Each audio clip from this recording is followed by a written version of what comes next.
How's it going, guys? I'm here to review Silent Night, Bloody Night, 1972. 'Twas the night before Christmas, and all through the house, not a creature was left living. Silent Night, Bloody Night, 1972 is an American slasher horror film, and it was pretty much one of the earliest slasher films of all time, prior to Texas Chainsaw Massacre, Halloween. The film begins with old man Butler being burned alive, like the first 10 minutes, he's burned alive in a flashback, and then it cuts back to the present, which is 1972, and this is where weird things starts to happen. So on Christmas Day, an unknown serial killer, or an unknown person, escapes the mental institution. This is all in his POV, kind of like Halloween. He escapes the mental institution POV style, pushes the people out of the way, and he GTAs a car and drives off, like, escaping. Don't laugh at me. I want your ID. Some maniac escaped from Margaretville. This is on Christmas Day, and you have a relative, which is played by Patrick O'Neal, and then the character's name is John Carter, not the Disney movie John Carter. Starring Patrick O'Neal and Astrid Heron. Yeah, Butler wasn't kidding. Nobody's lived here for years. So what John's trying to do is trying to sell the Butler house or the Butler mansion, but you have the mayor, you have the sheriff, basically you have the townspeople kind of questioning him of his motives, what he's trying to do, and kind of giving him a hard time. Patrick O'Neal, or John Carter, leaves, and he then decides to spend the night at the mansion with his girlfriend. And as they're spending the night, of course, the killer comes back and kills them both while they're having sex in a most gruesome, bloody way, especially for an early 70s film.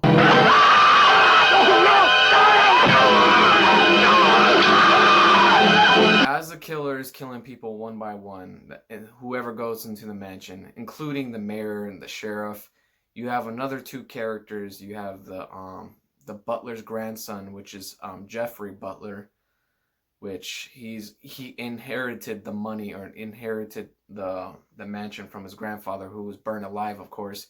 And then he's having a kind of like a thing. I wouldn't say an affair, but he's having some kind of like a sexual attraction towards the mayor's daughter, which is Diane. So as they're piecing together what really happened in the Butler family, I don't want to spoil too much, but as they're piecing together what really happened, like who's killing people in the mansion and especially in the town one by one, things starts to get a little bit more clear for them. And that's all I can say without spoiling anything more. But overall, this movie is, like, I wouldn't say it's bad, but it's kind of hard to follow, especially for a general audience. The reason why I said it's hard to follow for a general audience, because most people would say this movie's fucking boring, because the movie kind of runs slow. It's old. It's kind of low budget, so of course a lot of people is going to lose its attention with this, because a lot of people nowadays have a short attention span in the brain. But I don't think they're going to enjoy this movie, or I don't think pretty much most of you guys will enjoy this movie. But me personally, I didn't think this movie was bad. Of course, it's one of those horror classic gems, and it's honestly one of the earliest old slasher films to see. So it's pretty cool. I must say this is a ripoff, or I wouldn't say a ripoff because technically this movie came out first, but people are going to get this confused with another slasher Christmas movie, Silent Night, Deadly Night.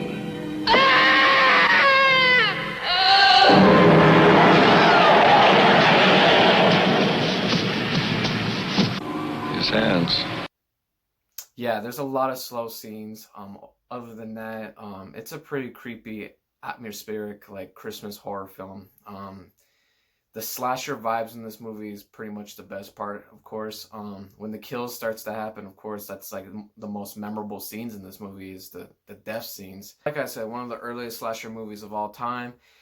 I would rate this movie a 6 out of 10. I mean, it's not like the perfect slasher movie. It's not bad, but it's not good, if that makes sense. Like super good. It has a lot of good moments, but at the same time, it has a lot of dull moments. That's just me. So, and especially if I thought it was okay, I think the general audience are not gonna like it. To be honest with you, I don't think most of you guys will like it, like I said. But That's just my opinion. Somebody cut off his hands. Silent Night, Bloody Night.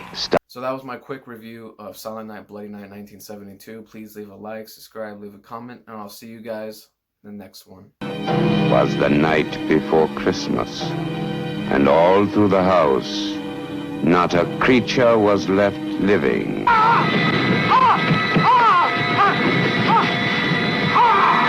Silent Night, Bloody Night.